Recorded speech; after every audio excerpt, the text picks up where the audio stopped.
Some troubling developments in the last 96 hours as four of the most senior people in the executive branch have signaled that they and the U.S. military are above the law as long as they do whatever is in Donald Trump's wishes.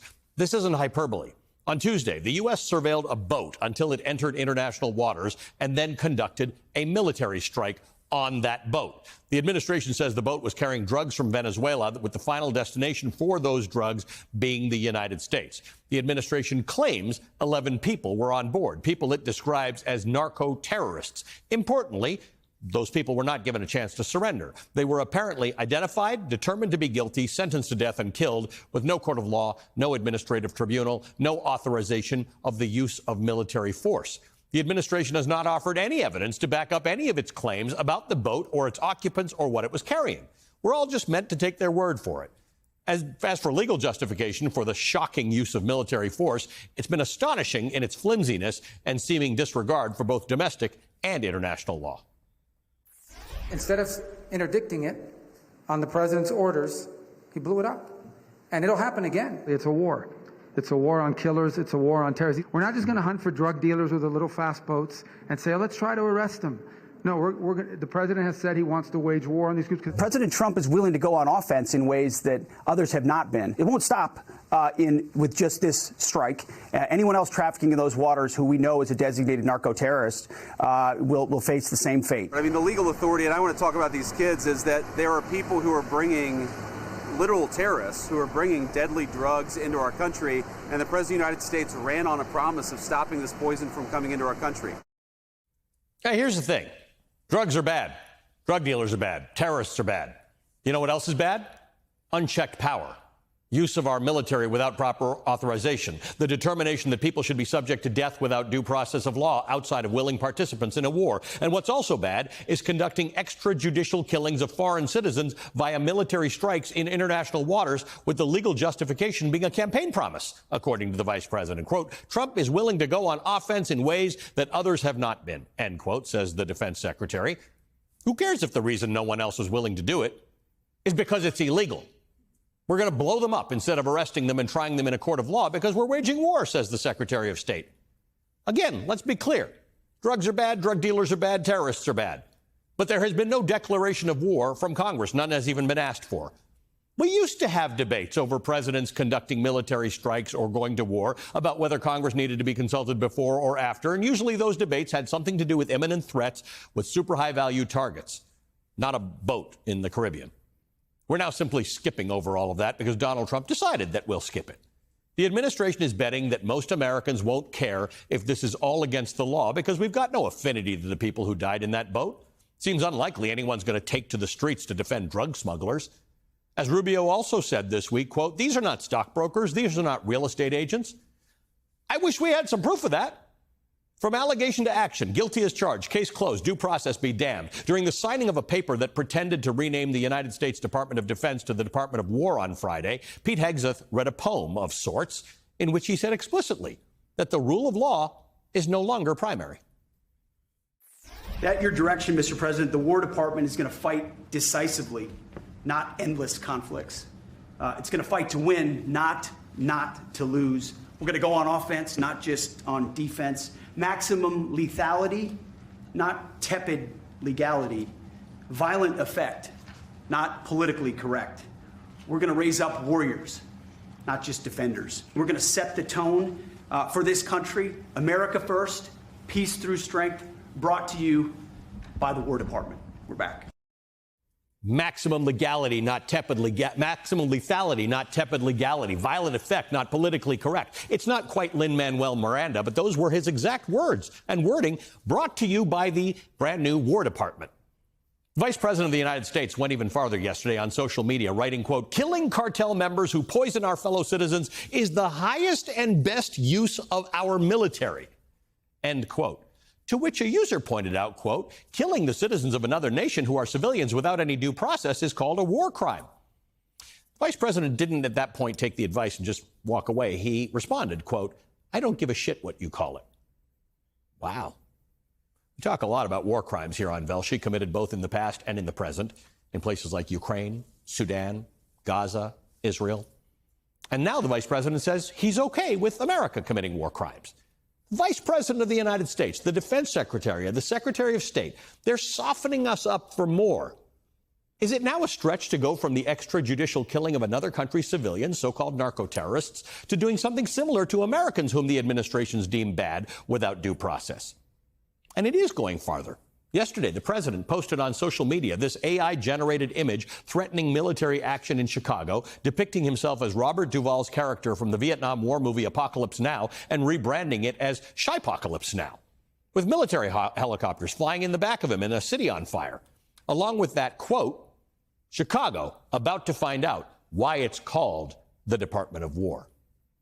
Joining me now is Ben Rhodes, co-host of Pod Save the World, MSNBC political contributor, author of After the Fall, The Rise of Authoritarianism in the World We've Made. Rhodes, importantly, served as the deputy national security advisor to the former president, Barack Obama. Ben, great to see you. And you do come with a great deal of specific experience, but any American of a certain age knows that there are rules, even when it comes to military, even when it comes to the war on drugs, and even when it comes to somebody you think might be a terrorist.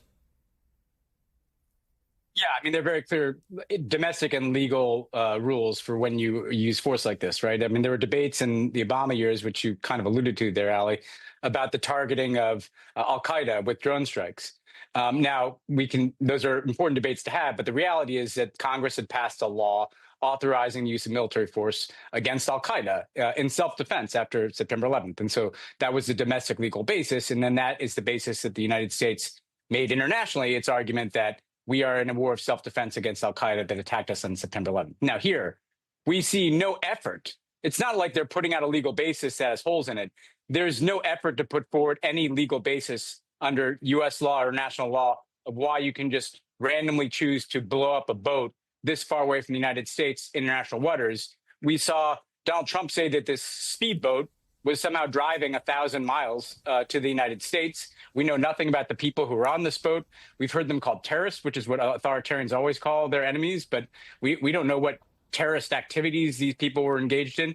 We're seeing the language of the war on terror and the multi-decade failed war on drugs merged together with Trump's authoritarian militaristic impulses, and it's scary, and it should scare people. But that's great, because people don't like terrorists, people don't like drug smugglers, and if you don't have to have laws about either of those two groups, people aren't going to take to the streets. And as you have pointed out, this is kind of what happened in the Philippines, right? This is why you ended up with Rodrigo Duterte, who said drug dealers are the scourge of our society, and we're not going to subject them to the normal due process.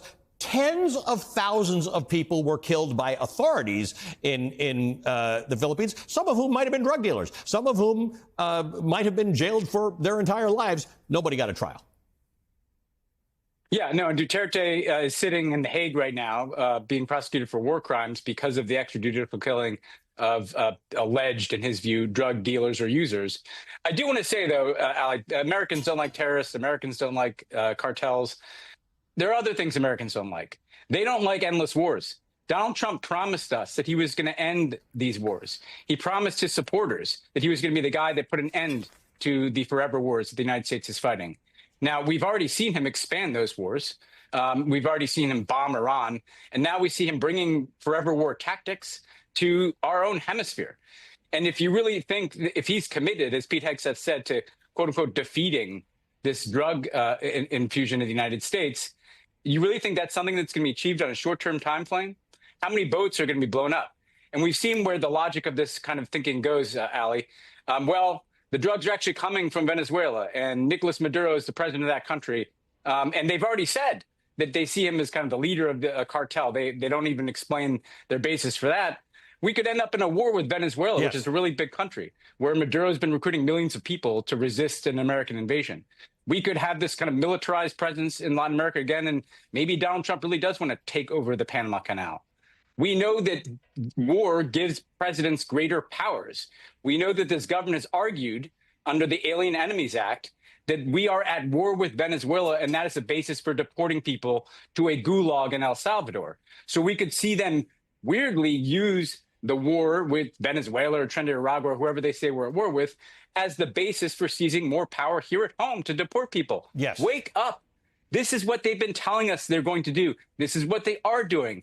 they're posting AI images about invading an American city. This is Yep. all happening clear as day, Ali. And I think, sure, Americans, some people might want to get behind the rah notion that we're blowing up a boat with drug dealers on it, but they tend not to like where this leads. And Yes. Donald Trump got elected president in part because they don't like it. And this isn't you and me being hyperbolic about this. Donald Trump connected all the dots for us, right? If Donald Trump hadn't posted the AI thing about Shypocalypse Now, I love the smell of deportations in the morning, in the same 96 hours that Marco Rubio said we could have stopped this boat, but we decided not to. They wanted to blow it up. And Pete Hegseth bragged about 11 bodies at the bottom of the sea. And J.D. Vance said, I don't give a shit about war crimes. Donald Trump did all the heavy lifting for us. He said, and now we're coming for you, Chicago. Yeah, I mean, it's not hyperbolic because it's happening, Ali. I mean, and look, you've got the vice president bragging about, it doesn't give an S if it's war crimes. Well, as you've said, you've covered war crimes all around the world. And one thing that you learn everywhere is that one war crime with impunity tends to beget another war crime. And this administration is feeling absolutely no pushback from the United States Congress or from anybody, really, in the way in which they're using force. Donald Trump doesn't even feel political pressure from his own base that is uncomfortable with some of this stuff in renaming it the Department of War. And the reality is what we have to be concerned about, at least if you look in Washington, they're starting to arm some of those soldiers that are deployed on the streets. I don't know what they're going to send into Chicago. And they're ratcheting up the tensions as if these are, not fellow Americans and fellow citizens, but people that need to be controlled by the United States military. And what I'm terribly worried about is if you start having armed federal agents and troops on the streets of cities with this degree of tension, when you get a Kent State type event, we're playing with a lot of fire here right now. And there's no sign from Donald Trump that he's going to do anything other than escalate the use of the United States military to serve his own personal interests, whether it's in terms of blowing up boats in the Caribbean to build a narrative around cartels that serves his purpose, or whether it's the use of the United States military and blue city after blue city. And we've already seen Los Angeles, Washington, Chicago, what happens in New York if Zohran Mamdani is elected mayor. These are the kind of questions that we need to be asking now so that we're not surprised after the fact that we've seen this kind of creeping militarization of the Trump presidency.